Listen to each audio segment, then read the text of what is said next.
Hello à tous et bienvenue dans cette vidéo bilan lecture de l'été 2021. Un été qui n'aura pas été très prolifique en termes de lecture, mais j'ai quand même fait de belles découvertes et je vais vous en parler tout de suite. Donc on va procéder, je pense, de manière chronologique. Donc voilà, on va reprendre un peu toutes mes lectures que j'ai faites de juillet à août. Je sais pas vraiment combien j'en ai fait, peut-être un peu moins de 10, je sais pas trop. Mais en tout cas, en juillet, j'ai commencé par La nuit des temps de Barjavel, si ma mémoire est bonne. Alors, dans La nuit des temps, en fait c'est l'histoire d'un groupe de scientifiques qui va en Antarctique pour faire des recherches, etc. Et un jour, ils détectent un signal qui est anormalement profond dans la glace. Et ils commencent à creuser pour voir d'où vient ce son, enfin ce signal, c'est un signal magnétique, enfin bref, ce genre de choses. Ils creusent et ils tombent sur les vestiges d'une civilisation très ancienne, mais pas forcément homme de Cro-Magnon, justement. C'est en fait, La nuit des temps de Barjavel, c'est classé en SF, donc c'est une civilisation qui est pas forcément très éloignée de la nôtre, mais il y a quelques subtilités quand même. Mais bref, ils tombent sur les vestiges de cette civilisation, et notamment sur deux corps, à première vue inanimés. Et je ne vous en dis pas plus. La nuit des temps de Barjavel a été un quasi coup de cœur, la fin est bouleversante. J'ai adoré cette lecture et vraiment, même si vous n'êtes pas habitué à lire de la SF ou voilà, c'est vraiment très accessible.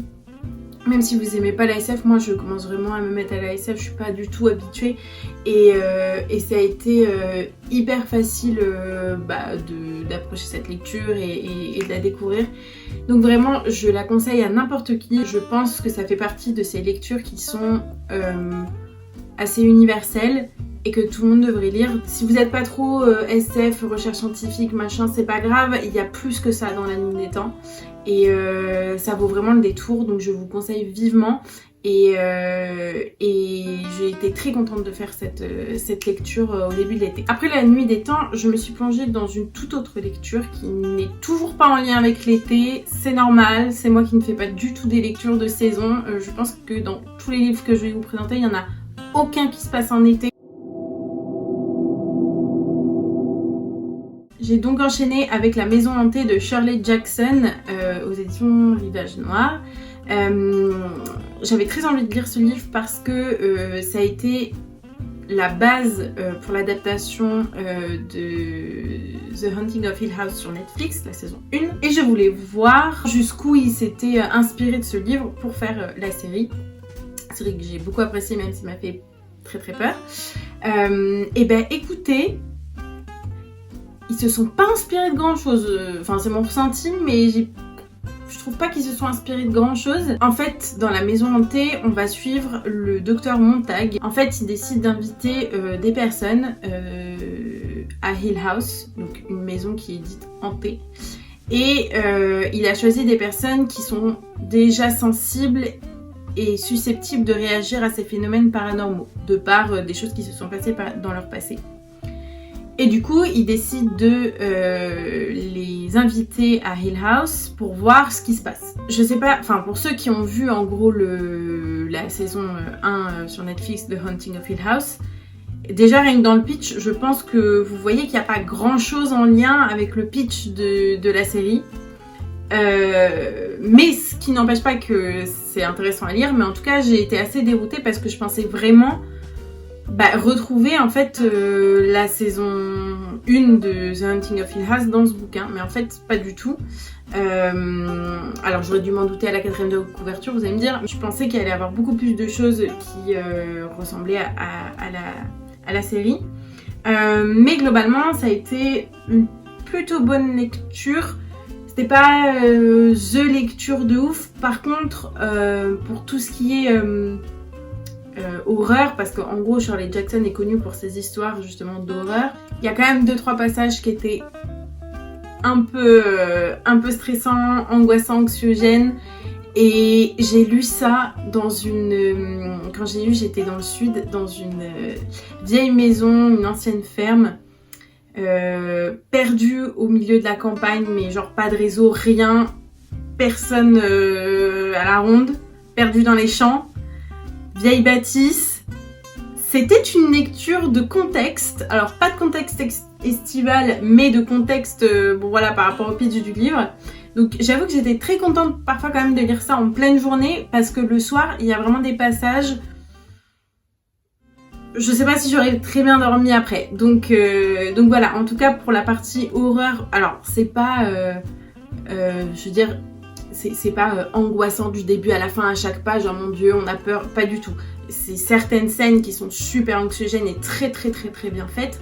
Après, j'ai pas eu peur du début à la fin. Enfin, honnêtement, il y a quelques longueurs, je trouve, dont on aurait pu se passer, alors que le bouquin est plutôt court, il fait un peu plus de 250 pages.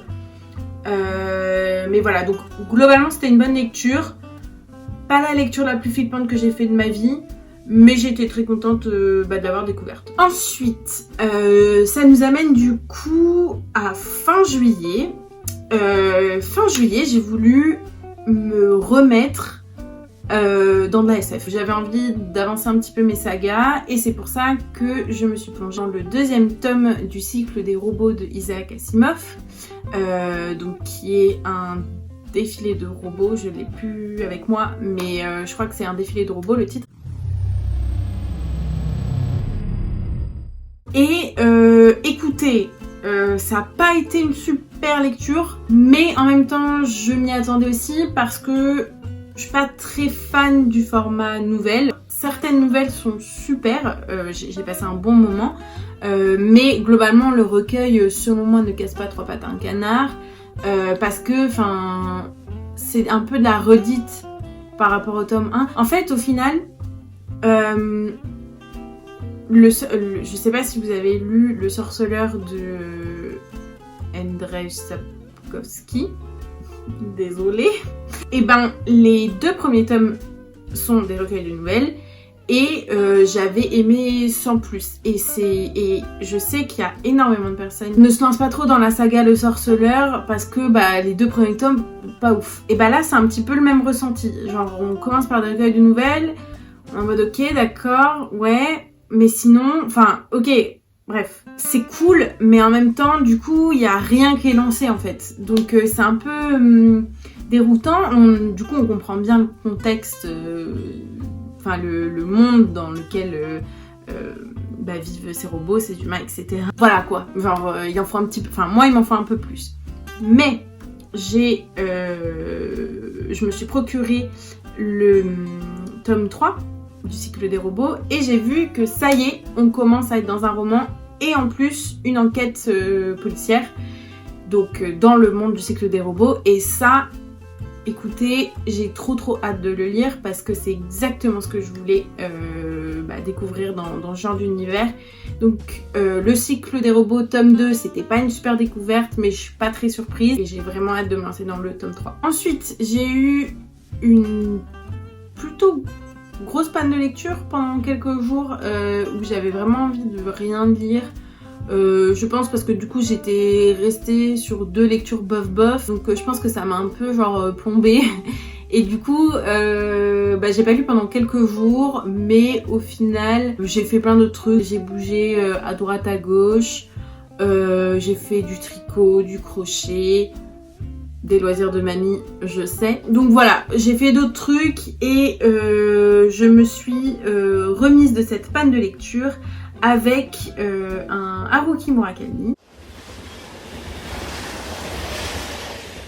J'ai lu Underground, c'est un roman de cet auteur qui est absolument à part de ses romans habituels, de son style habituel. On est sur une non-fiction. Et Underground a été un quasi coup de cœur. Vraiment, c'était une très ça sera une de mes meilleures lectures de 2021, ça c'est sûr. Et c'est une lecture que je recommande à tout le monde. même si ça parle de sujets compliqués. On va suivre Haruki Murakami du coup, qui est en gros son propre narrateur. Et en fait, dans les milieu des années 90, il y a eu un attentat à Tokyo, dans le métro. Attentat qui a été perpétré par une secte. Et ça a fait des milliers de blessés et 12 morts, je crois. Et en fait, Haruki Murakami a voulu aller à la rencontre de ces victimes, ou des proches de certaines victimes, et en gros recueillir leurs témoignages dans le sens d'écrire vraiment ce jour-là, comment ça s'est passé, quels ont été leurs ressentis, et aussi quel est leur ressenti face à la secte qui a perpétré cet attentat. C'est sous forme de petites interviews mis bout à bout de quelques pages, et à chaque fois voilà, on a la personne qui nous raconte je me suis levée le matin, j'ai pris le métro à telle heure et j'ai vu un truc bizarre, j'ai commencé à avoir des symptômes, blablabla. Je ne dis pas tout, mais voilà, donc à chaque fois c'est un peu le même schéma qui se répète mais avec des personnes différentes. Et c'est à la limite le seul point négatif que je mettrais à Underground, c'est que vu qu'en fait ça parle de la même chose tout le temps et qu'il y a je sais pas, peut-être une trentaine de témoignages à peu près, du coup en fait 30 fois on relit la même histoire. C'est des victimes qui ont des histoires en soi différentes, c'est un ressenti qui est différent à chaque fois, c'est un degré aussi de contamination parce que l'attentat ça a été, en fait ils ont libéré du gaz dans le métro de Tokyo, et en gros les personnes ont été plus ou moins contaminées ou affectées de manière différente en gros. Il y en a qui ont beaucoup inhalé le gaz, il y en a qui n'ont pas beaucoup inhalé, donc bref, ça fait des histoires différentes et uniques pour chaque personne, mais en tout cas c'est le même schéma à chaque fois. Donc c'est le seul point négatif entre guillemets que je dirais, mais pour moi, c'est pas non plus rédhibitoire quoi, c'est pas très grave.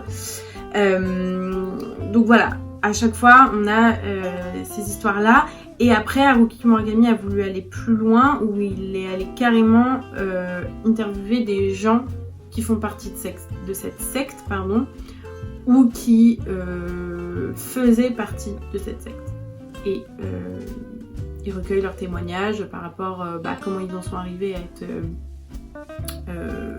dans cette secte, et quel est leur ressenti face à l'attentat qui a été perpétré, etc., etc. C'est pas un roman qui parle de choses très très heureuses, on va pas se mentir. Pour moi ça a été hyper bouleversant et hyper intéressant à lire, parce que Haruki Murakami retranscrit vraiment tous ces témoignages là avec beaucoup de pudeur, et il force pas les gens à dire ce qu'ils veulent pas.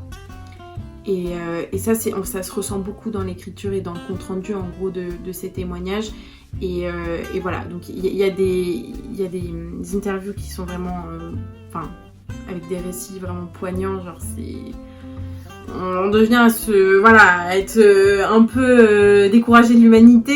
Si vous voulez avoir un avis un peu plus poussé, j'ai fait un vlog, c'est une des dernières vidéos qui est sortie, où c'est un vlog où pendant ma lecture de Underground, je fais un peu mon ressenti à chaque étape quoi. Donc si vous voulez aller la voir, n'hésitez pas, je mettrai le lien en description. Si vous voulez voir Haruki Murakami dans un autre registre que celui dont il a l'habitude, vraiment n'hésitez pas, c'est une lecture super intéressante. Vu que Underground était en format interview, ça me permettait quand même de faire des pauses, parce qu'il n'y avait pas une histoire à suivre de bout en bout, donc je pouvais m'arrêter quelquefois pour lire autre chose. Et du coup j'en ai profité pour lire un court roman, mais vraiment très court. 15 minutes à tout péter pour le lire. C'est même pas un roman d'ailleurs, c'est une nouvelle du coup. Donc c'est une nouvelle qui s'appelle Scarlett et Novak, je crois, et ça a été écrit par Alain Damasio. J'ai découvert ce titre dans ma librairie préférée à Noirmoutier. Et en gros, c'est vraiment grand comme ça.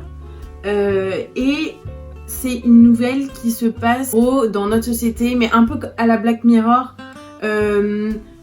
dans une société où la technologie a vraiment pris le pas sur notre vie, genre vraiment tout ce qui nous entoure est technologique et on ne dépend uniquement que de la technologie et spécifiquement à notre smartphone. Donc c'est, je sais pas, un roman d'anticipation, je sais pas comment on peut dire, mais du coup voilà, ça se passe dans ce contexte-là. Ça fait, la truc fait vraiment 20 pages, donc je vais pas vous dire vraiment le pitch parce que ce serait spoilé. Mais ça a été intéressant à lire. Après, faut garder à l'esprit que c'est une nouvelle qui a été écrite par Alain Damasio pour les ados, pour leur faire prendre conscience de la dépendance à la technologie, etc., etc. Donc c'est bien. Après, voilà, ça se voit que c'est écrit pour les ados, je trouve. C'est un peu tiré par les cheveux selon moi. En gros, j'ai fait mes études et je vais travailler dans ce genre de choses, dans les technologies digitales, etc., les technologies numériques. Donc peut-être que j'ai un avis un peu biaisé. Moi, je trouve que c'est assez pessimiste, mais je me dis peut-être qu'à destination des ados, c'est assez pertinent. Mais voilà, ça nous propose une petite histoire où ça met en lumière un peu la dépendance à la technologie.